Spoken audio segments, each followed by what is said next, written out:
तो अगर तुम लोग भी क्लास 10th में हो और तुम्हें ट्रिग्नोमेट्री से बहुत ज़्यादा डर लगता है और तुम्हारा एक भी क्वेश्चन उससे नहीं बनता है, तो आज के बाद ये सब नहीं होने वाला, क्योंकि आज के वीडियो में तुम्हें ऐसी टिप्स और इन्फॉर्मेशन देने वाला हूँ जिसके बाद तुम्हारे लिए ट्रिग्नोमेट्री बहुत ज़्यादा ईजी हो जाएगी।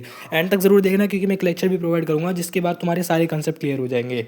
सबसे पहली बात, तुम्हें फॉर्मूलेज को अपनी टिप्स पर रखना है, यानी कि ट्रिग्नोमेट्री में कुछ लिमिटेड फॉर्मूले ही हैं, यानी कि जो प्रूफ वाली एक्सरसाइज है उसकी जो आइडेंटिटी वाले फॉर्मूले हैं, और कौन सा लाइक बेस अपन हाइपोटेन्यूज क्या होता है और परपेंडिकुलर अपन हाइपोटेन्यूज क्या होता है, ये सब तुम्हें अपने टिप्स पे रखने हैं। क्योंकि ट्रिग्नोमेट्री में देखकर तुम्हें समझ नहीं आएगा कि तुम्हें क्या करना है, तुम्हें फॉर्मूले को अप्लाई कर कर कर ही मन में सोचना होगा कि कहाँ पर कौन सी चीज़ें अप्लाई होनी है, या मेरा मतलब प्रूफ वाले क्वेश्चनों में। और ठीक है, ये वाली चीज़ मतलब फॉर्मूले अपने मन में ज़रूर अच्छे से ध्यान रखने हैं। नंबर 2 की तुम्हें दिक्कत ज़्यादातर प्रूफ वाले क्वेश्चनों में आती है, तो उसमें तुम्हें रिकमेंड करूँगा कि एनसीईआरटी में जो तुम्हें क्वेश्चन दे रखे हैं, यानी कि सॉल्व एग्जाम्पल और जो एक्सरसाइजेस के क्वेश्चन है, उनको तो काइंड ऑफ तुम भाई साहब अच्छे से रट ही लो, मतलब रटो नहीं, उसे अच्छे से याद कर लो कि उसका सॉल्यूशन कैसे है, क्योंकि पेपर में 95% चांसेस हैं कि वही क्वेश्चनों में से एक क्वेश्चन आने वाला है। और एनसीईआरटी एग्जाम्पलर की भी क्वेश्चन कर लेना, उसमें भी कुछ 5-6 प्रूफ वाले क्वेश्चन है, ज़्यादा नहीं है। इन क्वेश्चंस को प्रैक्टिस कर लेना, इसी में से आएगा डेफिनेटली। और ट्राई करना कि प्रूफ वाले क्वेश्चनों को इस तरीके से करा करो कि एक पैटर्न ढूंढा और उस पैटर्न के अकॉर्डिंग क्वेश्चन करें। जैसे कि एक में क्या होता है कि तुम्हें कॉस से डिवाइड करनी है सब में, तो वो वाले क्वेश्चन एक तरफ रख लिए, ये तुम्हें लाइक एक एक करके जैसे तुम्हें क्वेश्चन मिलना है ना, उसके सॉल्यूशन देखो और उसको पता लगाओ कि यार ऐसे होएगा।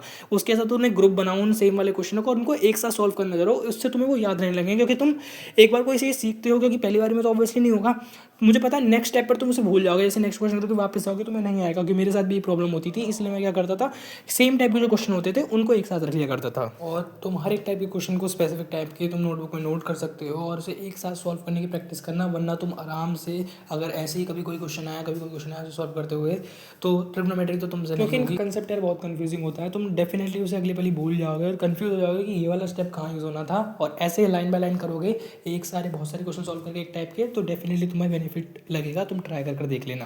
देखो मैं बात करूँ, अगर एनसीईआरटी में कितने एक्सरसाइज है, 3 एक्सरसाइज है ट्रिग्नोमेट्री के बेसिस पे, लाइक जो एप्लीकेशन नहीं है पिछले वाले की बात कर रहा हूँ।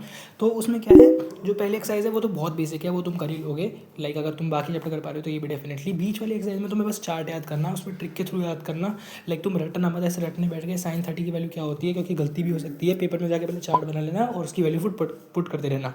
जैसे कि क्या है, साइन थीटा की सारी वैल्यू याद कर लिया, कॉस थीटा का उसका उल्टा बना दिया, और टैन थीटा इसकी निकालनी है, तो साइन थीटा अपन कॉस थीटा करके निकाल लिया। ऐसे करके टेबल याद कर लेना, बहुत सारे ट्रिक है, तुम कोई भी यूट्यूब पे जाके देख सकते हो।